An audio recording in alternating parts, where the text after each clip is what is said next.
The first class was focusing on, first let's offer obeisances to Srila mantras. Namo Vishnupadaya Krishna Prishtaya Bhutale Srimate Bhaktivedanta Swami Namine Namaste Saraswate Deve Gauravani Prachadine Nirvishesha Shunyavadi Bhashyata Desharine Jaya Shri Krishna Chaitanya Prabhu Nityananda Shri Advaita Vivasadi Gaura Bhakta Vrinda Hare Krishna Krishna Krishna Hare Hare Hare Rama Rama Hare Hare. 2 evenings ago, the topic was Raghunath Das Goswami and his teaching on how to proceed with entering into the eternal abode of Radha and Krishna in Vrindavan. And the launching point, go ahead, was for quite some number of days the discussions about Krishna's pastimes in Vrindavan. So it led to the question, at least in my mind, is it possible for us to go there and be with Krishna in Vrindavan? And of course, Raghunath Das Goswami writes about it, and in the first verse, we spent time discussing the first verse and the third verse. The first verse is a statement, my dear mind, Mana Shiksha, instructions in the mind. If at all you want to reside eternally with Radha Krishna in Vrindavan, then by all means, then he gives 2 main conditions. And Sada Dambam Itva, give up completely pride. Pride. You're going to give up pride, you have to have something that replaces that thing and keeps us really busy. And that's humility. So we spent some time yesterday on humility. And now this is a continuation of that theme. The second was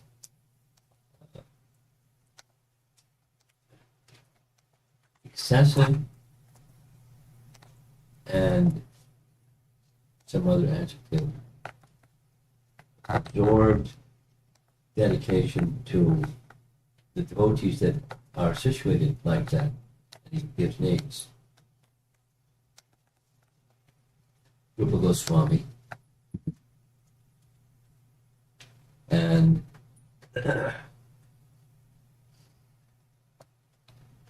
Sanatana Goswami and Swarup Damodar. And a little bit of background. The Swarup Damodar person, which we don't know as much about as we know about Rupa and Sanatana. Swarup Damodar was the constant companion of Chaitanya Mahaprabhu throughout his stay in Puri. Constant companion in the sense that when Chaitanya Mahaprabhu would go into, at night especially, deep moods of ecstatic love for Krishna, like madness, love of Krishna, he was by his side, and along with him, one other personality who together they recited verses that would enhance, because they were very scripturally knowledgeable, they would recite verses that enhanced his mood. They didn't try to put the brake pedal on, there just were exactly the mood of ecstasy, depending on different days and different evenings, different times, different moods of ecstasy, but extreme ecstasy with abandon, like a madman. And he would do things and say things, and they knew how to protect him if he did something that was risky for his life, because he sometimes did that. He'd fall in the sea and it would rescue him. But Ramananda Roy and Swarup Damodar were his constant companions. Of the two, Swarup Damodar was assigned, when he reached Puri, Chaitanya Mahaprabhu assigned Raghunath Das Goswami to Swarup Damodar and told Swarup Damodar, you train him, you take care of him, you teach him everything. And he did. Because he knew everything. He knew everything. There wasn't something he didn't know. He knew everything. Imagine to know everything. On the especially the transcendental side, moods of love, and where Chaitanya Mahaprabhu was going when he was in states of madness, and he understood it all. And so he understood the inner mood, and he understood the activities that others didn't, because he was with him. And then he, Swarup Damodar, would share all that with Raghunath Das Goswami. Very elevated. That's how we know. How we know is because after the departure from this world of Chaitanya Mahaprabhu, Raghunath Das was beside himself with distress and separation. So he decided to go to Vrindavan, pay his respects to Rupa and Sanatan, go to Govardhan Hill and jump off of Govardhan Hill and give up his life. He couldn't bear the separation. And his mood was so heavy, transparently Rupa Goswami could understand and forbid him. You can't do this. You've been there in Puri for so many years, and we've been off here in Vrindavan for so many years. You've had his direct association. You've had the guidance of Swarup Damodar. So you can't deprive us of what you have. So he forbid him. And he looked up to Rupa Goswami, so he had to do what Rupa Goswami said. You like Govardhan Hill? Reside at Radhakund. So he kept a little Bhajan Kutir place, little tiny place. And every day, see that tree over there? Under that tree, every day, for 3 to 4 hours every day, you just recite. They didn't have recording devices, but they had minds that remembered things. And one of the persons in the audience was Krishnadas Kaviraj, who wrote everything under the order of the devotees. So we know Mahaprabhu's ecstasies and the stages of higher teachings of love of God, which then became known by Raghunath, known by Krishnadas Kaviraj, and certainly expanded upon in Rupa Goswami's writings. Later portions of Bhakti Rasamrita Sindhu, and then there's a sequel, like the graduate study, is Ujjwala Nilamani. So all of that is there. It doesn't give the name of Chaitanya Mahaprabhu, just describes stages of love of God that are out of sight. But we'll never know either, because they exist.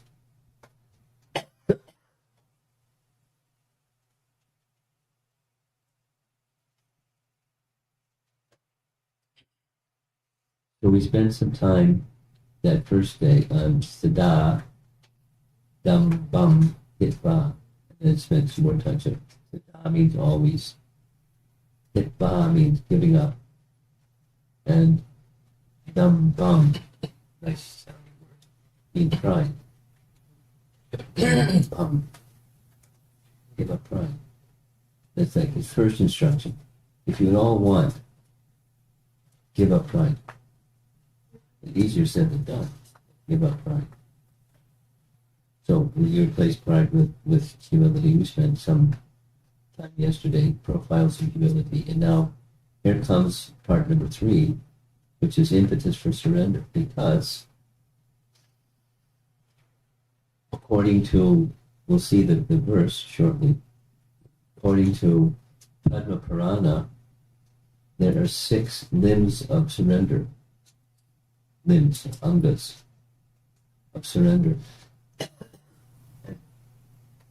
Humility is one of them. Without humility, how can you surrender? Even if somebody twists your arm, you're not going to surrender.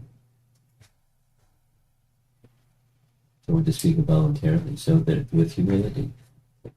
And then there's other items which we'll go into. So that's this topic, impetus for surrender, connected to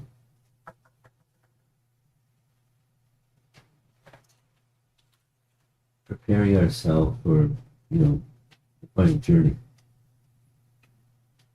Leaving this world and going to where we know we want to go. You want to go to the best of all places, that's Sri Vrindavana. There's a price. You have to have a ticket to get on that train. Those 2 things.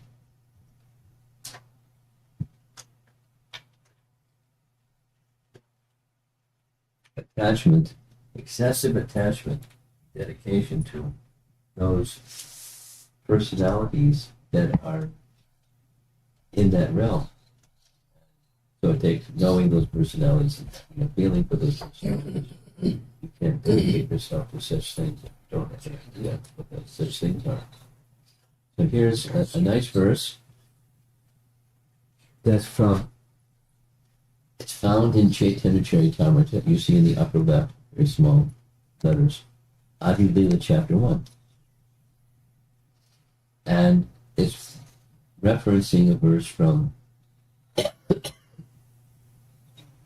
Kapila Deva's instructions to Devahuti, where Kapila Deva is explaining the principle that association with the devotees is imperative. Satam prasangam.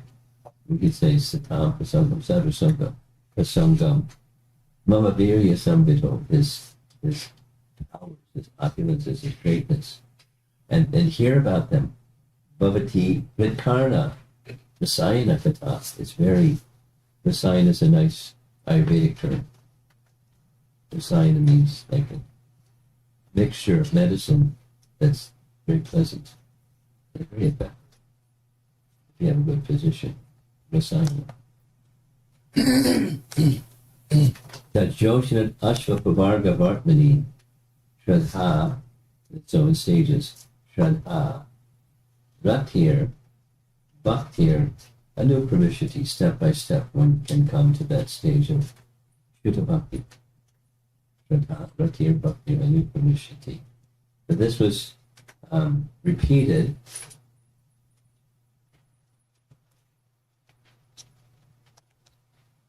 this is a photograph of the Shashvamedha, where Chaitanya Mahaprabhu gave instructions to one of the 6 Goswamis.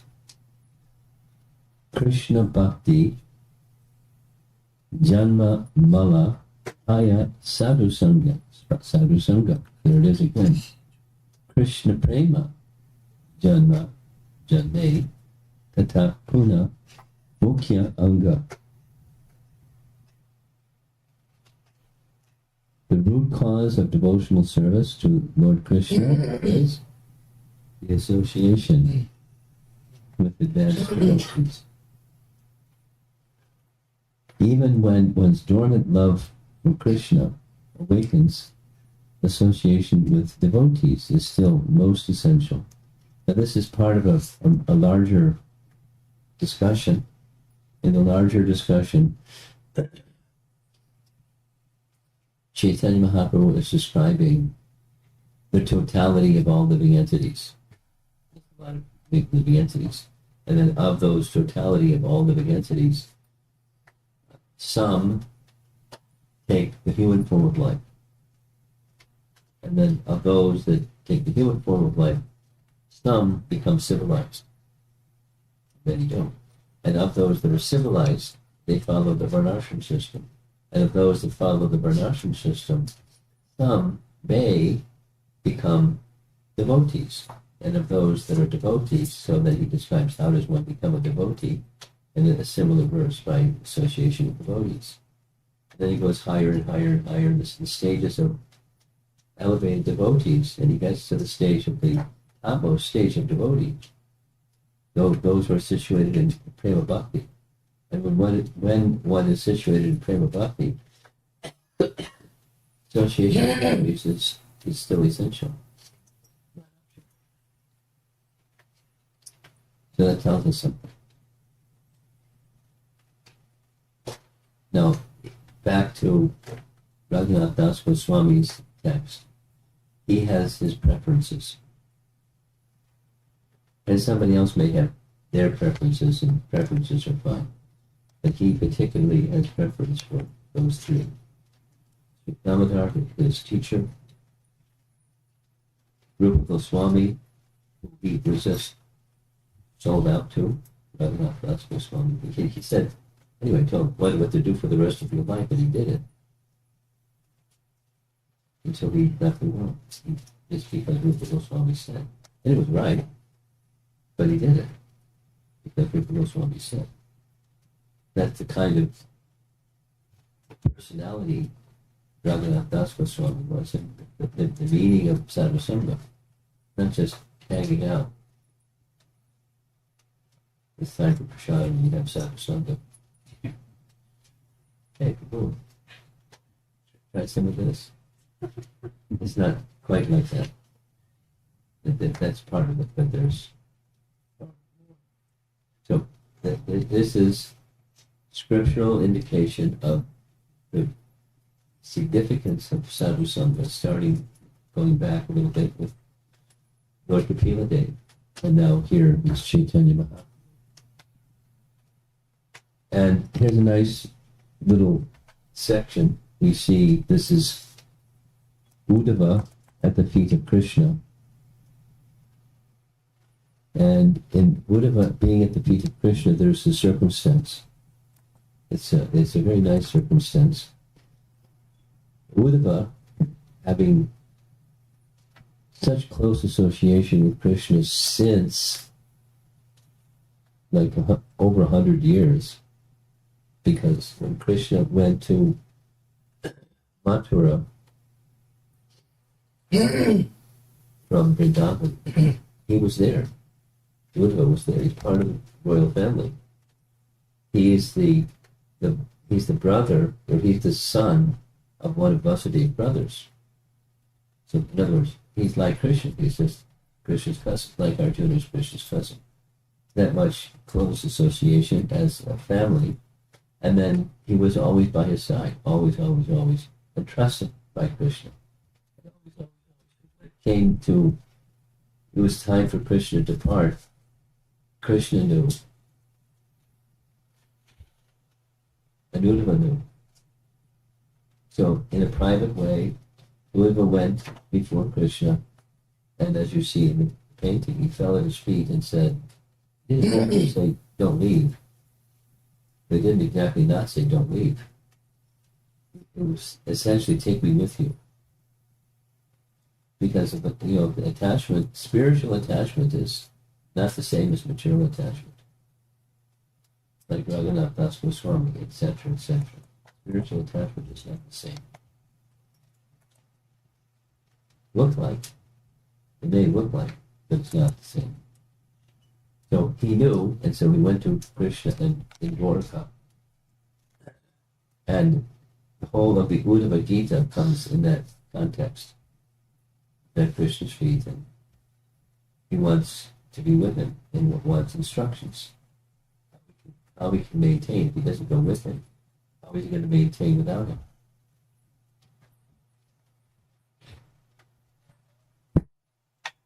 Here's the translation of a verse. It's found in Chaitanya Charitamrita. Whenever an experienced person develops real knowledge of Krishna and his transcendental qualities, he naturally gives up all other engagements and renders service to the Lord. Uddhava gives evidence concerning this. So, Uddhava is an authority. And he remembers this verse. Some of you may know the verse. It starts with Aho Bhakti Yam Stana Kala Putam. Very celebrated verse. It's a verse spoken by, who was it spoken by? Spoken by Uddhava. The context of his speaking this verse is different. But Uddhava was in Vrindavan. Krishna told him, no, you can't come with me. I've got some service for you. So he was hanging his existence on some service. And the service was one of the places I didn't go when I was here performing my pastimes. I didn't go to Narayan Rishi's ashram in Badrinath. So I want you to go as my representative and give my association by here the following instructions. And he gave him instructions. That was like, wow, I want to go with you. But he said, you can go there. That happened twice. Without the detail.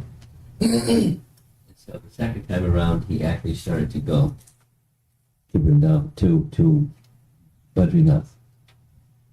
But on the way, he happened to stop in the forest of Vrindavana. And when he stopped in the forest of Vrindavana, lo and behold, there was Uddhava. There was Vidura. Vidura found Uddhava. Needle in a haystack. Find Uddhava in a forest in Vrindavan. Uddhava, how nice to see you. It's really nice. It's really nice. Because, as you know this, the complexion of Uddhava's body was very much like Krishna's complexion. In fact, when Uddhava came with a message from Krishna from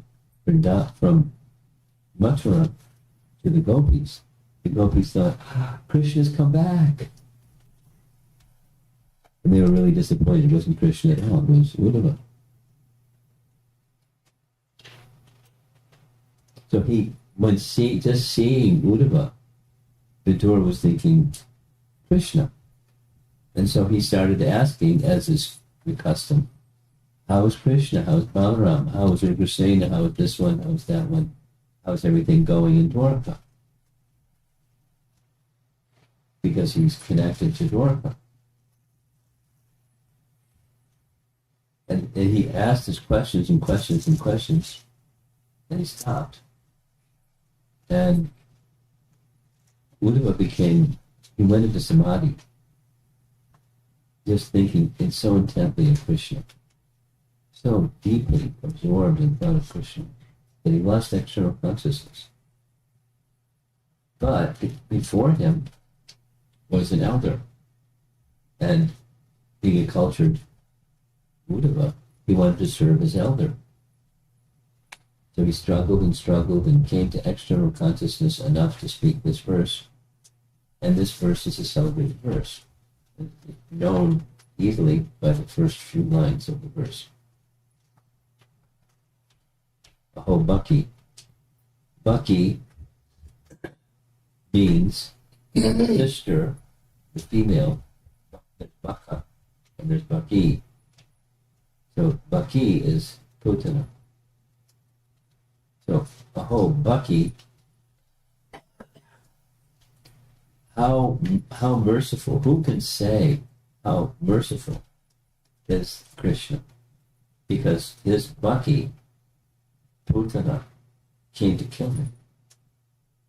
And he accepted the service of coming as a nurse and gave her a position in the spiritual sky of an assistant to Mother Jasoda.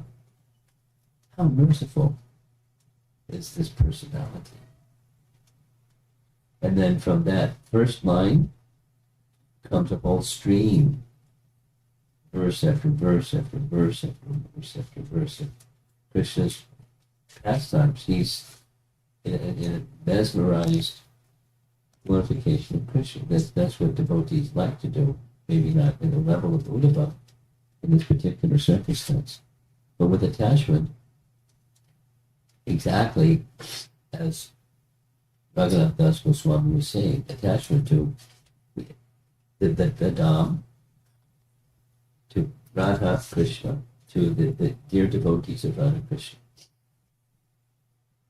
So Uddhava is such an example, and he has first-hand experience. He wasn't present when Krishna killed Putana, but he certainly knows about it. And of all the items that he could have selected from to show Krishna's mercy, this is the one that he picked.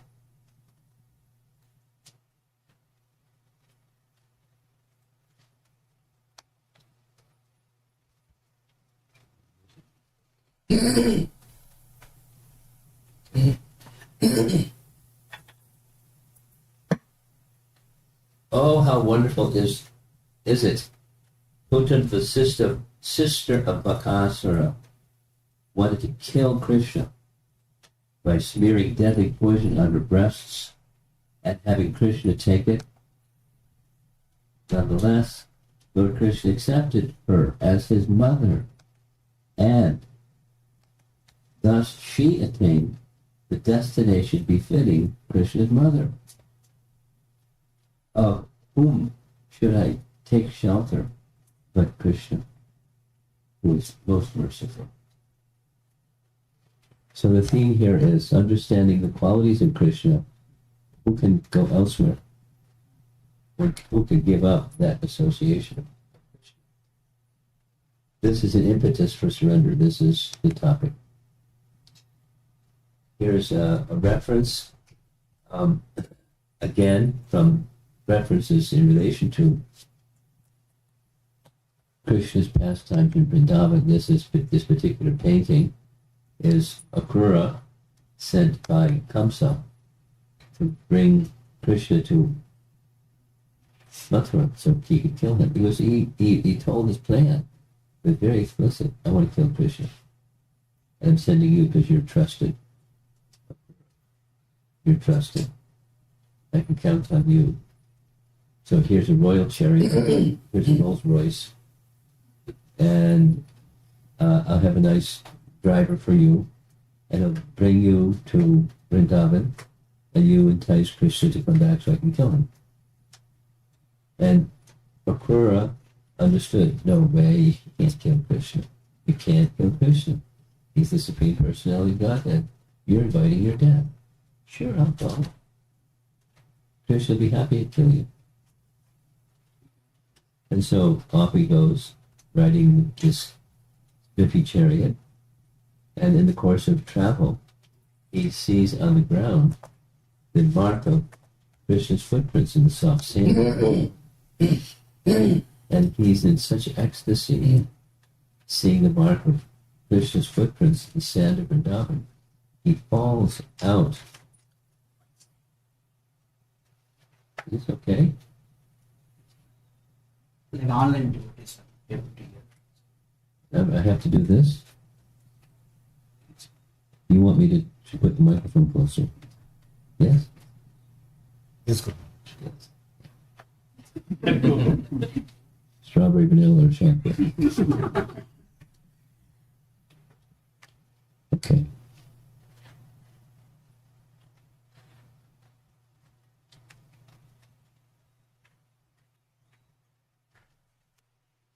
The merciful nature of Krishna, this giving Putana her position, is one. Here's another. Lord Krishna is very kind to his devotees. He is always very grateful and magnanimous, and he possesses all abilities. A learned man does not give up Krishna to worship anyone else. So here's a reference to this pastime. My dear Lord, you are affectionate to your devotees. You are also a truthful and grateful friend. Where is that learned man who would give you up and surrender to someone else? You fulfill all the desires of your devotees, so much so that sometimes you even give yourself to them. Still, you neither increase nor decrease by such activity. The unlimited supreme. And there's a very nice discussion, another topic, when there's this impetus for surrender. Is this still not good? Better? Well, I can't help that. I can't get it much closer. Okay. The painting is when Krishna reached the perimeter of Mathura. One of the persons he encountered was the washerman. And he asked the washerman, "My dear sir, we're coming from the village and my encountered boyfriends, we want to enter the city in proper attire. Could you be so kind as to give some of the garments from your wash?" And he would be very respectful and very polite and all those nice things. And the washerman went into a tirade. "What? Do you know what you're doing? This is the clothes that belong to the king. If the king knew what you were doing and asking for, he'd come and chop your head." And, insult and insult. And he wasn't asking for himself, he was asking for the cowherd boys. So Krishna took it as an insult to the cowherd boys. So you know what he did? What did he do? He put his finger under his chin and separated the talking part of his body from the rest of his body. His head separated. Just that. He didn't get a judo chop, didn't get a sword out, just boop. That was the end of the washerman. Then Krishna distributed the clothing to the cowherd boys. And then he went a little bit further and he found a florist. A florist is in that location. Their occupation, you probably don't get too much from selling garlands, but he sold garlands. And he heard that Krishna was coming, so he made a very, very special garland for Krishna. Very special garland for Krishna. And very devotionally, he offered, like one might if one has devotion, he offered this garland to Krishna. Krishna didn't have to ask him. He just gave it to him. And so, in turn, instead of losing his head, he achieved a spiritual position in relation to his eternal service to Krishna.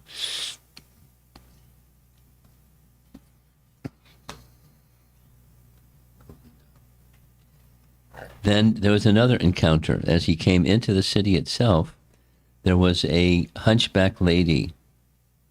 We know her as Kubja, but she was also known as Trivikra because her body was bent in 3 places. Trivikra. Kind of not so attractive, a hunchback lady. She had never performed any pious activities, yet simply on the strength of the piety of this single act, she has her service to the king was to bring fragrances and scents and so forth, and each day she would bring a tray full of those things. And when she saw Krishna, she wanted to give that to Krishna. He didn't ask her for it. She just came forward and offered it. And then, sandalwood paste and the whole thing. So she attained a rare personal association of Krishna. So she had a relationship with Krishna that was unique. Oops. And one of the exchanges between Trivika and Krishna was he did the same thing. He just put his fingers under her chin, as he did with the washerman, but he put his foot on her toe, and boop, her curved body became straight. Miracle cure, right? According to Srila Prabhupada's Krishna book, she, Kubja, was an expansion of Krishna's Bhu Shakti. Really? What's the Bhu Shakti? Shri, Bhu, and Nila. Those three potencies are part of the internal potency of the personality of Godhead. So how does she get this birth as a hunchback? So she could do some service, volunteer service for Krishna. And Krishna made a promise to her that he would come back after some time and satisfy her desires. So he did that after KOing Kamsa and the whole thing. Here's another nice painting. According to Garga Samhita, in her previous life, Kubja was Shurpanakha. Now, I don't know how Shurpanakha got the position of being the Bhu Shakti of the personality of Godhead, but that's what Garga Samhita says. In the same text, she was Mantara in her previous life, in Ram's Leela. So there are the cowherd boys. They finally reached Mathura in the evening, and as they're sitting doing what they do in the evening, they're with one another, and they're making preparation for entering the main gate inside the city of Mathura, because cities have these big gates. So when he came inside the big gate, there was this humongous, wild, intoxicated elephant. They purposely made him intoxicated so he didn't know what he was doing. And you see the elephant trainer up top, and the elephant guide with his goad or the prod at the bottom. And Kamsa's plan was Kuvalyapita would trample him. Well, didn't work that way, because Krishna, the elephant came charging at him, and Krishna moved to the side, grabbed his trunk, and pulled hard on his trunk, and he fell crashing to the ground. And when he came crashing to the ground, Krishna then broke off his tusks. He has two elephant tusks. And one of the tusks went to Balaram, and the other tusk went to himself. And there's Kuvalyapita lying on the ground. So closer and closer, one of the main activities for Krishna's coming to Mathura was that Kamsa had a plan that these two powerful wrestlers, Chandra and Mushtika, would do battle with these two little boys. And these two little boys are 11 years old. How powerful. Look at those guys' biceps.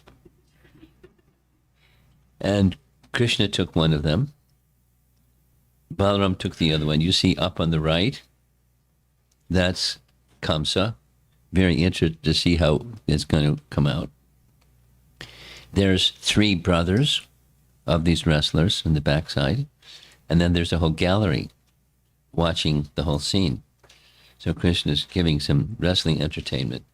So here's the painting has close up and further close up. You can see the strong arms, and you can see the perspiration on his forehead. And there's the three brothers who are really into it.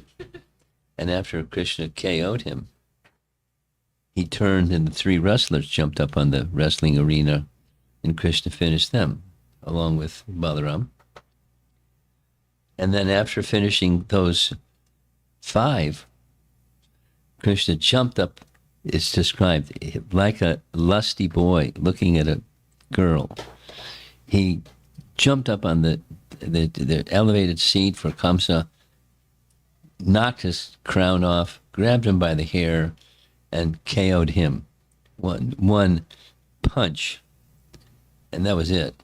He was finished. So again, this is some close-up of, there's Balaram leaning on his elephant tusk over there behind Krishna.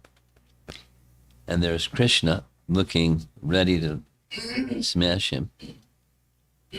And there's an even closer look. Poor Kamsa. He thought he was God, but something else happened. And to make sure that people knew he was dead, Krishna decided to just grab him by the hair and drag him here and there so people could see he's dead. And they're showering flowers, and they're very happy. Wicked Kamsa is dead. Next, Krishna went to release Vasudeva and Devaki from prison. And there's Balaram by his side and removing their shackles. And they're his mother and father. And so mother and father, being imprisoned, they didn't have the opportunity to send him to school. Like Krishna wasn't complaining, but they wanted him to go to school. And so they arranged for his Upanayana, his thread ceremony, at the age of 12. And then Krishna selected the place that he wanted to go to school. That's Sandipani Muni. And there's nice activities of what happened when he was in the school of Sandipani Muni. And Sandipani Muni understood these two boys are exceptional. So he made a request. He said, "You're so exceptional.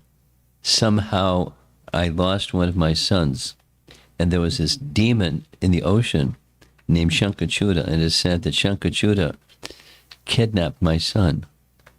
Can you bring back my son?"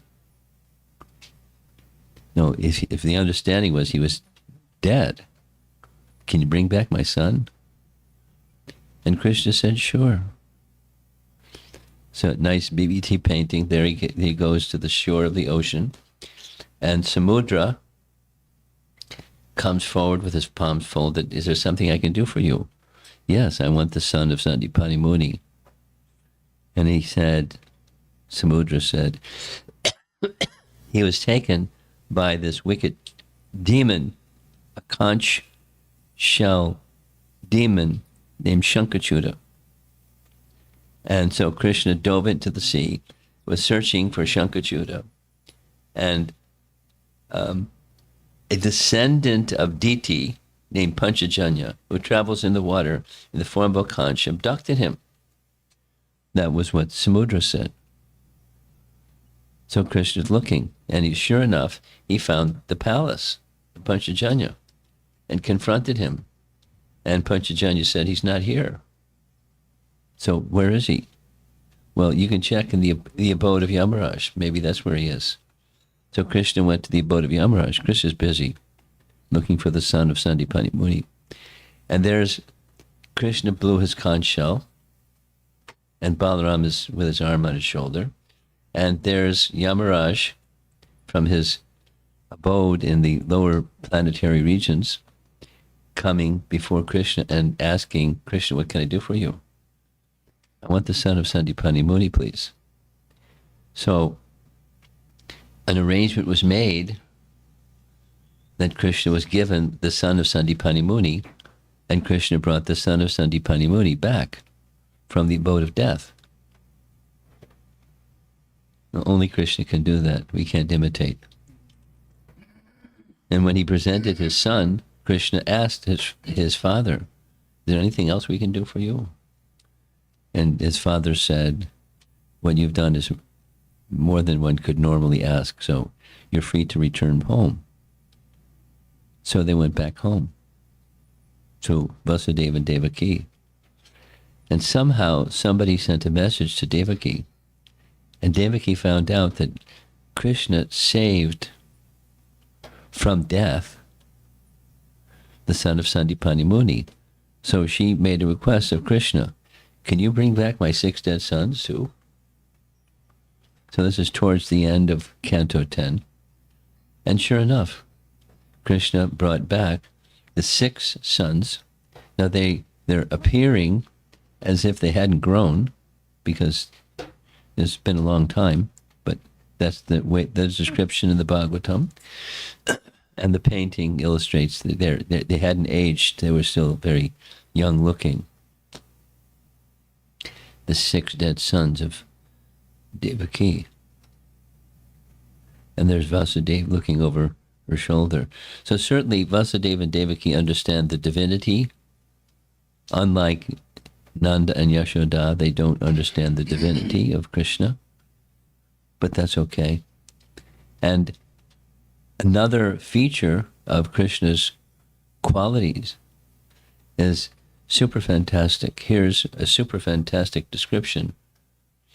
There's Uddhava prepared to give a description of Krishna's feelings for the gopis by way of a letter.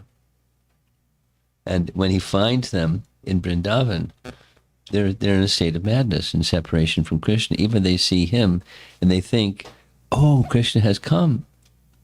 But when they realized it wasn't Krishna, they became disappointed. And in different ways, the painting is meant to illustrate, they're engaged in acts of madness, raising their arms and, doing this and doing that, as if Krishna was approaching, and they're in a state of madness, wishing for Krishna to come, waiting for Krishna to come. And when Uddhava, as you know, this particular pastime, when Uddhava, there in the background, there he's reading Krishna's letter to the gopis, and one of the gopis, named Radharani, she's not interested, because she feels he's untrustworthy. He gives his word and he doesn't keep his word, and I don't trust him.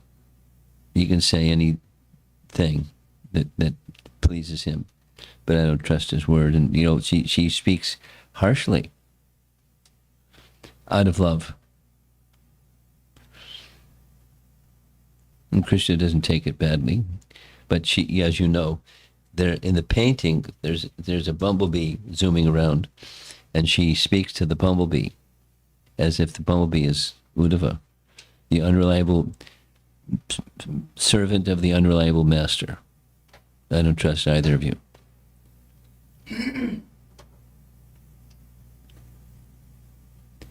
Then later, Krishna returns to visit Kubja.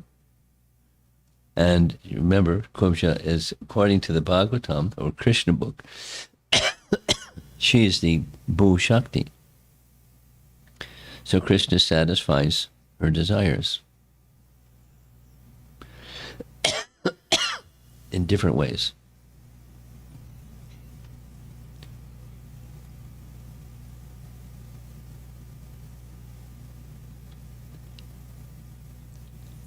One time in Mathura, so Krishna was in Mathura now that he came with Akrura to Mathura, and he called and made an arrangement to speak with Akrura.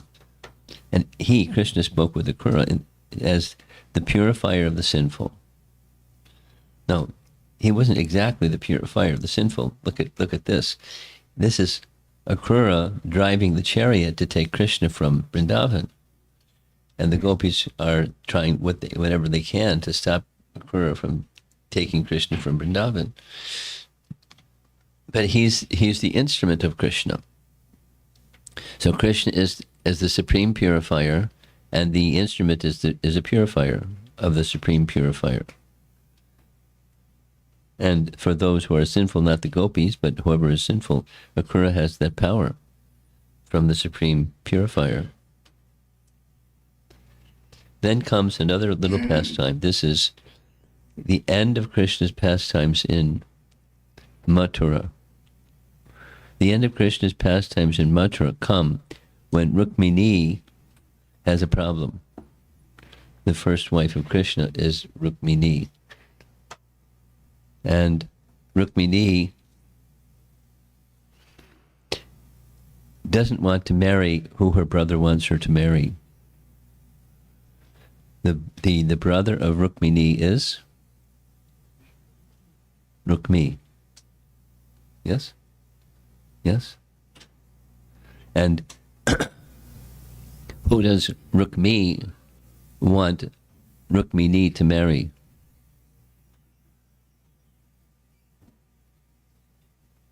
our scholars in the audience. Who does Rukmi want? Shishupal. Shishupal.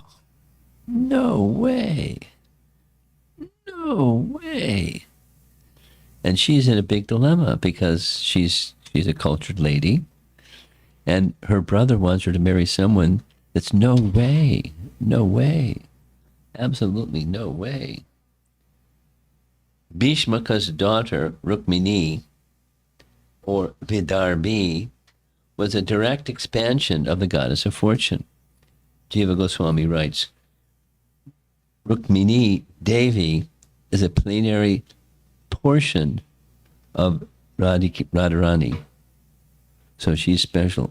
And a plenary portion of Radharani is going to marry Shishupal? No way. So, hearing of the beauty, prowess, transcendental character, and opulence of Mukunda from various visitors to the palace who sang his praises, Rukmini decided he would be the perfect husband. She decided. So she wrote a letter to Krishna. Dear Krishna, no way. Please come and rescue me from this terrible plight. So she sent him a message. Krishna got the message. That's the person behind him is the messenger, because she's from the royal family. She had privileges. She could have private messages sent and received. So Krishna read the message, and he liked it. And it was that was the reason why the 18th time Krishna ran from the battlefield with Jarasandha. You know the story? Yes, a little bit? Many times Jarasandha was in intense enmity towards Krishna. He would bring vast armies, like vast, so many Akshohini divisions, etc., etc., and Krishna would defeat them, leaving Jarasandha standing alone on the battlefield and telling him, you can go home now. Like, how embarrassing. So he went home, and then 16 more times. And Krishna did the same thing each time. However many divisions of soldiers, and an Akshohini division is like massive. He did the math. He had those divisions of soldiers, and Krishna finished them. The 18th time, Krishna had already received this letter from Rukmini, so he decided, I'm not going to do this one more time with Jarasandha. We'll deal with Jarasandha later. So he left the battlefield, which is ignoble. It's against the culture of a Kshatriya. He ran from the battlefield as if afraid. And he went up a mountain and the whole thing. And when he jumped off the mountain, where did he go? He went to go marry Rukmini. That's what he wanted to do. So here's Rukmini looking out her balcony window, and she sees the messenger from Krishna saying, I'm soon going to arrive. So then she gave a detailed plan. Rukmini was not just a nice lady. She was a nice lady, but she had a plan. And she said, the only way that you can kidnap me, because this was the plan, because my brother's got this other idea. There's only one time each year I go outside of the confines of the palace to go see a deity, the family deity that's outside the palace.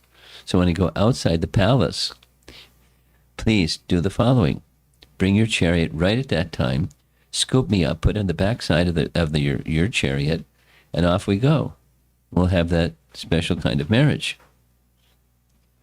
Oops, we have to go back. Sorry about that. So there's Krishna putting on the backside of the chariot. And when he put it on the backside of the chariot, everyone is going, what? And so as he bolted off with his nice chariot, then the armies of Rukmi pursued. And, with one hand on the steering mechanism, the reins of the horses, and the other hand fending off the oncoming army soldiers. Krishna they had to be careful because they didn't want to harm his sister. So Krishna married her. And an arrangement was made that it was done in the presence of Rukmi because she understood how important it was for her to marry the person she wanted to marry. Rukmi accepted defeat on the part of his warriors versus Krishna. So Krishna won. You see in the background there's soldiers pursuing. Krishna's fearless. So back in the palace, she married Krishna. And we're almost done. Here's some nice verses from Bhagavad Gita that tell something about Krishna's position, and the idea of going through all this is one who understands the merciful and powerful and opulent position of Krishna. Who can leave him? The loving position. So, from Bhagavad Gita. Whoops, excuse me. Bahunam Jamanam Ante, one who understands who I am, doesn't take birth again. Another verse from Bhagavad Gita. Etam vibhutam yogam cha mama yoveti tatvataha. One who understands my position becomes my surrendered devotee. And similarly, Bhagavad Gita 10.8, 15.19. Here's 15.19. Yomam evam asamudha janati purushottamam sa sarva vidhi bhajante mam sarva bhavena bharata. There's many. The idea is to give an indication of the superlative quality of Krishna, and that's the impetus for surrendering. So supposing somebody wants something from Krishna, there are people like that. Chatur vidha bhajante mam. There are 4 types of pious people that they want this, they want piety, they want wealth, they want this, they want that. So they go to Krishna because Krishna can give this, that, and the other thing. And we're ending. This is at a later point in time, besides Krishna in Dwarka. Krishna sent Uddhava to go to the ashram of Narayan Rishi, but he started to go, but he couldn't because he was too attached. So he came back. And it wasn't in Dwarka now, it was in some place else, in a forest, under a tree, young banyan tree, etc. And there in the background, that's Maitreya. Maitreya heard this discussion between Krishna and Uddhava. And there's the Sanskrit for the verse, and here's the translation of the Sanskrit for the verse. O Almighty Lord, please be merciful and uplift this helpless living entity who has fallen into the dark hole of material existence, where the snake of time has bitten him. In spite of such abominable conditions, this poor living entity has tremendous desire to relish the most insignificant material happiness. Please save me, oh my Lord, by pouring down the nectar of your instructions which awaken our spiritual freedom. So this is another section of Krishna's speaking to Uddhava. And of course, topmost amongst those who are great devotees is Prahlad from the 7th canto. Oh, great one. Oh, Supreme Lord, because of combination with pleasing and displeasing circumstances. And because of separation from them, one is placed in a most regrettable position within heavenly or hellish planets, as if burning in a fire of lamentation.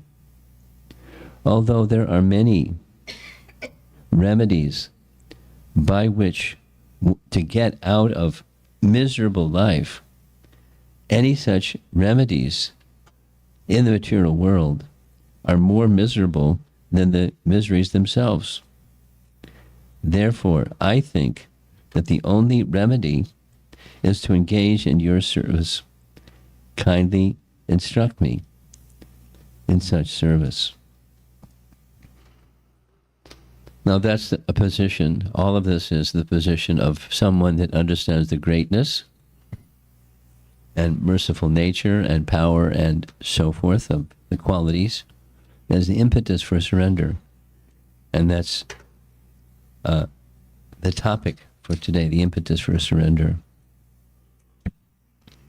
Now it takes humility to and in contrast to the washerman, the words, take a look sometime.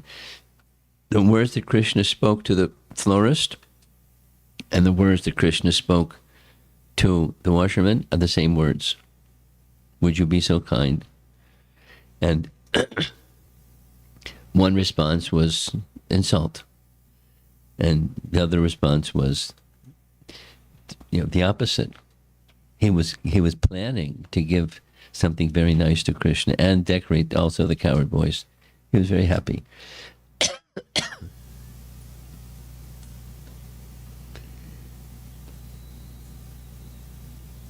Impetus for surrender.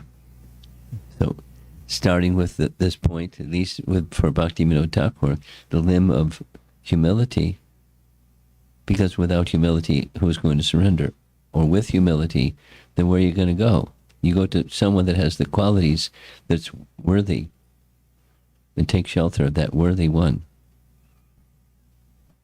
and never leave.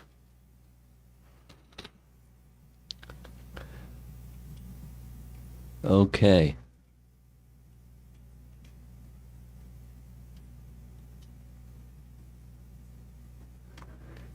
Any discussion? A lot of Srimad Bhagavatam Katha this evening.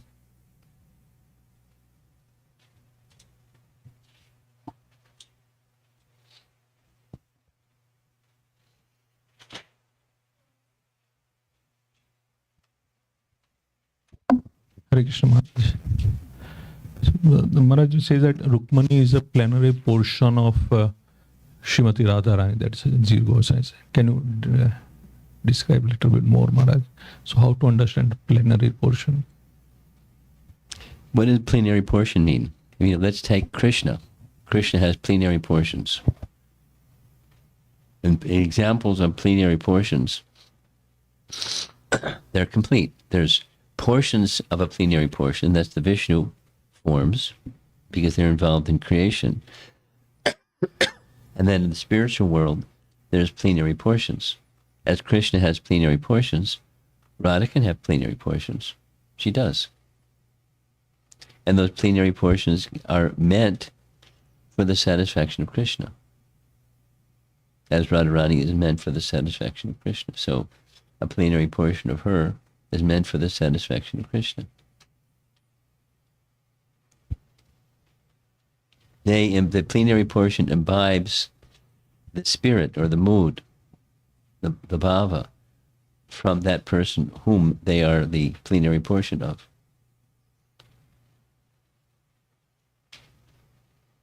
Or at least a significant feature of that bhava or mood. Because plenary portion indicates not full portion. Plenary portion.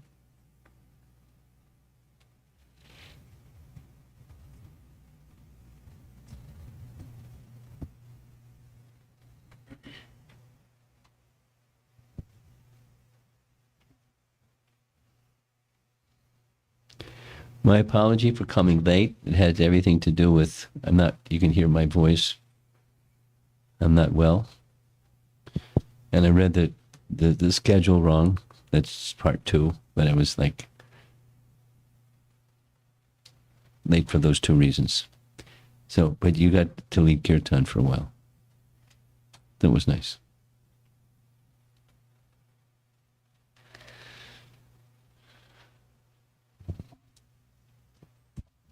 Hare Krishna, Guru Maharaj. Thank you for this wonderful class. So as I've understood that the impetus of surrender arises from the transcendental attraction to the transcendental qualities of Yeah. Krishna, Yeah. understanding Lord Krishna's transcendental position, and also you might want something from Krishna, and you brought us through the katha of these wonderful personalities like Uddhava, Krura, Sudama the florist, and Kubja and Queen Rukmini. And I think by analyzing their pastimes, you can see how unlimited the qualities of and position of Lord Krishna is, because each of them are attracted in their unique way, and then that helps, and they have their unique way to surrender. So my question is that Srila Prabhupada has stated the 6 limbs of surrender, and you have been bringing us through referencing His Divine Grace Bhaktivinoda Thakur Maharaj's Sharanagati, which also corresponds to these 6 limbs. And it is such a high ideal, which I feel that even if we strive to associate with the devotees who are on such a platform, but to me it seems any of these 6 limbs seem completely out of my reach in this lifetime. So how should we approach this topic, this idea towards the impetus of surrender? So You know the answer. Shravanam Kirtanam. Supposing one is not qualified. Supposing. Now, what is that person to do? Shravanam Kirtanam. Supposing that person is qualified, what are they to do? Shravanam Kirtanam. That was that reference that you, from the Shashvamedha got, that Chaitanya Mahaprabhu was instructing Sanatana Goswami, even at the topmost stage, sadhu sangha. So at the lower stage is sadhu sangha. Because what do you do when you're with sadhus? What do sadhus do when you get together? Bhajana Kriya. Hearing and chanting. So how to become qualified? Bhajana Kriya. With sadhus, you do what sadhus do.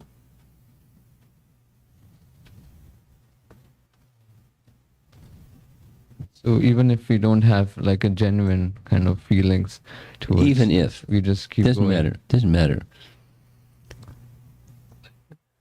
Amara, I sent a letter, as I said I would send, to Vishaka about her 5 years, 11 months. Now this is particularly pertinent to ladies, but it applies to both men and ladies. I sent the little note to her saying our exchange. Supposing one doesn't have these prior qualifications by prior life and birth and so forth, one is like not at all qualified. And so I said, I referred to your book, please read your book. And I'm sure she'll read your book because I recommended it. And then her reply was, a lot of sacrifice went into writing that book. And she started from a wealthy family in Great Neck, which is like snob loca, wealthy people that are really snobby. And she got dealt with harshly during her high school days by snobs. And she didn't fit in because she was different. And her mother and father were atheists, avowed atheists. Her brother was You know, she came from a background that was like diametrically opposite. Her brother was a brilliant scholar and a communist. No, the ground from which she started was zip, negative, and then she would go through the carrying forward with all that negativity when meeting devotees and seeing and hearing, and doubts, and she expresses that. But by sadhu sangha and shravana kirtana, in that sadhu sangha, she moved. She grew from that sadhu sangha. So that's what you do. Doesn't matter what the background is. Doesn't matter. There's no prerequisite. There's no obstacle. Ahoitokiya pratyata yatmasu prasidati. There's nothing material that can cause bhakti, nothing material that can impede bhakti. Because by nature, we're part and parcel of Krishna. We're meant for his serving him. So just hear about the activities of these great souls. And so you can feel, so you can feel that feeling. That's okay. Not like, that's a no, you shouldn't feel that feeling. Just, you can feel, anyway, you can feel whatever the feelings are, but keep hearing. Maybe because that hearing process is meant to carry to that stage.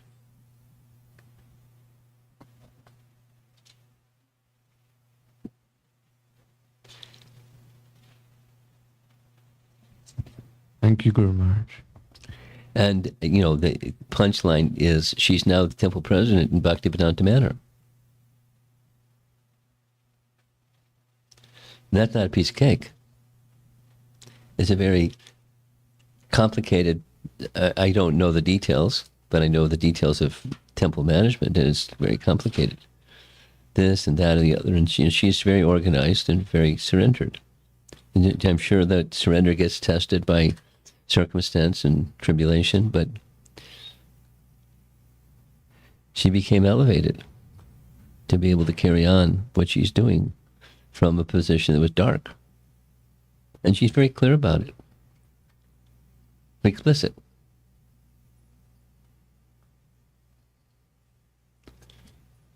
That's just one example. And there's many, many. Yes.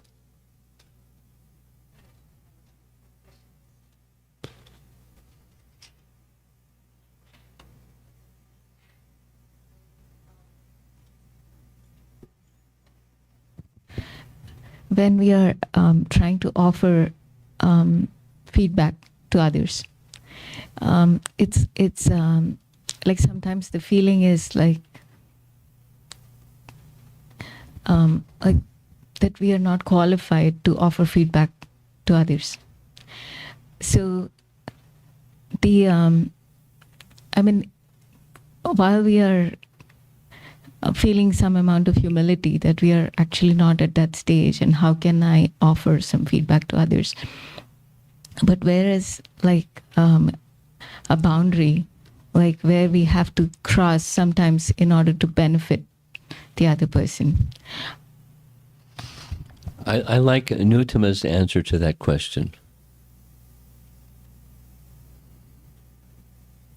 Nutama's answer to that question is a slogan. Appreciation, room for improvement, appreciation. As long as what we're interested in is improvement, not something else. So how to induce from the smaller person to the larger person improvement. The well-wishing of that smaller person or younger person or less experienced person. And, and then the individual, if that's the intent, the individual can respond however they want to respond. And that's not your responsibility. Your responsibility is your consciousness. So, in the mood of improvement. So you're part of something, and as they are part of something that's bigger than both of you and all of us. So you play a role in that something that's bigger, and you're small. But the something that's bigger is really big. So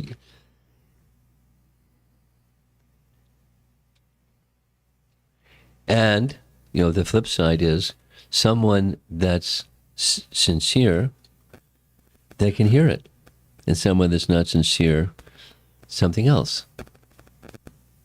It'll bounce, or they become angry, or who are you, or something like that.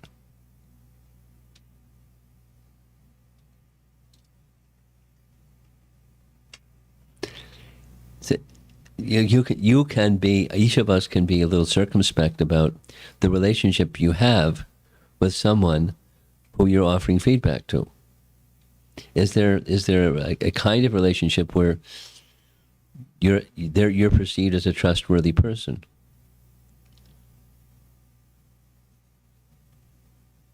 Not just you've got some goods, you got some bad stuff on this person, so you're gonna let him have it. So if that's not the mood, if the mood is you're a trustworthy person, you're wishing the well-being of them and the Sangha, the larger picture,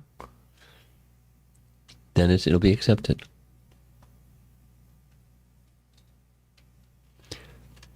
Fault finding is very different. That's not, the mood of fault finding is just fault finding. There's a black spot on the white sheet.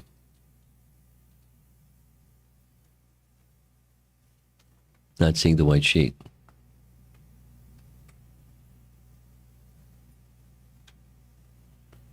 Okay. And if you're not really sure, then just hold it.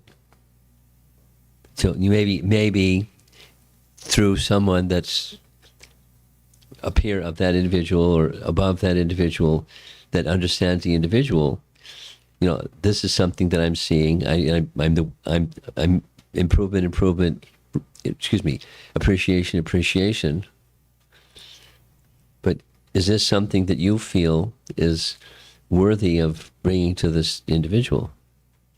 And so because of your relationship with the individual, it may be more appropriate. So you have options to look at. Okay, in front.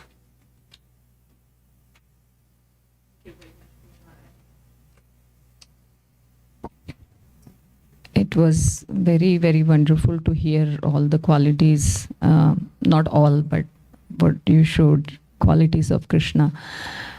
Just one comment and one question, Guru Maharaj, that I really liked when you said that this is, how Uddhava is exemplifying the third verse of the first verse of Mana Shiksha, that how this attachment is exhibited through Uddhava's demeanor. Going in trance, and then after coming back, lot of verses about Krishna's leelas. So much attachment, and such examples really at least show us that where are we looking at, what is our goal. And that is very, very fascinating, Guru Maharaj. And really it gives us a desire to be serious and sincere. So in that same, with that same feeling, I was thinking that when we hear Krishna's pastimes, we read about Krishna in Krishna book or Bhagavatam, then we can be very, very mindful about, seeing Krishna's qualities to get more and more attracted to Krishna. But the question again was coming, that this is my question, that when I hear about all these qualities, I'm feeling definitely soft-heartedness and gratitude in my heart, and more more because of his position through Bhagavad Gita we are hearing, that is the mood of surrender for now, whatever little bit percent we have of surrender, little bit. But when we hear more about his qualities with these elevated personalities, there is a lot of softness in heart and gratitude. but still that attraction, that factor of attraction is still, I feel that I'm nowhere. Is it partly because of the heavy load of anarthas I'm carrying? Is because I feel that lot of insufficiency, and why Krishna would want anybody like me to, get attracted to him. So is it mainly because of the load of anartha and I'm not looking toward his mercy? Is it mainly because of that, or would you like to comment on that? How many times have we heard, n number of times, Krishna is attracted by the devotion with which something is offered to him? So your attention, our attention should go to Priti Purvakam, the purpose behind the making of an offering or rendering of some service. It's not, the service is nice, it's more than nice, it's transcendental. And the mood with which we offer, that's what's attractive. And regardless of one's background, regardless of one's pre or prior qualification. And, there's many examples of nowhere people offering something to Krishna and Krishna being very satisfied. Kubja's one. She's like a nobody by material qualification. But she offered with love. She wasn't asked to do it. She just did it with love. Maharaj, are you saying that practicing, doing like this, our attraction will develop for him? Yeah. Look at the merciful nature of Krishna and your problem is solved. The dilemma of I'm inadequate, I'm insufficient, etc. Too far to go, I'll never make it, and all those things. Okay. Thank you. I think we'll end. You have something. Okay. Just trying to formulate my question. I think I have actually two questions probably related to each other. One is about self-realization and God-realization go hand in hand.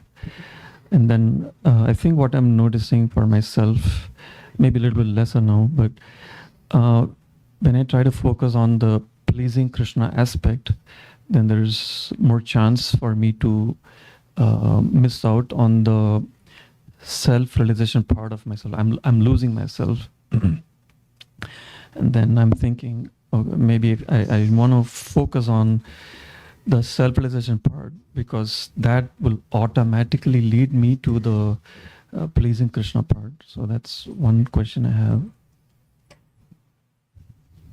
You want me to respond one by one? Oh, sure. I can say the other question too. The other thing I noticed was in the examples that you had given today, except perhaps for maybe Radharani, most of the other examples, at least in my understanding, are sort of like right-wing, where at least I get the impression obedience is equal to surrender. That's the impression I'm getting, which is very much fine for where I'm at. I'm not planning to be in the conjugal relation with Krishna anytime soon. So that is totally fine. But it seems like more of obedience equals surrender. Is that my correct take? Obedience? Yes, Maharaj. Equals surrender? Yeah, more obedience is equal to more surrender. That's the impression I'm getting. It's not my correct Well, it's love. Pardon? It's love. It's not just simply obedience. Okay. I can do the do's and avoid the don'ts that don't have love. Right. Yes. Surrender includes doing the do's and avoiding the don'ts with love. That's surrender. So back to the first question. Similarly, if someone focuses, there are schools of thought that don't focus on the Krishna pleasing part. Yeah, the Krishna presence. They focus on self-realization, and they're nowhere. I understand. You know, it is somewhere, but almost nowhere. You know, it's notional, and they may get something of feeling, you know, relief from the oppression of the lower modes of nature, but it's not what real self-realization is. And real self-realization and God-realization, they go together. How are we doing with the sound? Sounds good. You're sure? Yes. Okay. I got it pretty close. Okay. Thank you all for coming, and sorry for my being late one more time. Srila Prabhupada ki Yeah. jai. Vrindavana Maharaj ki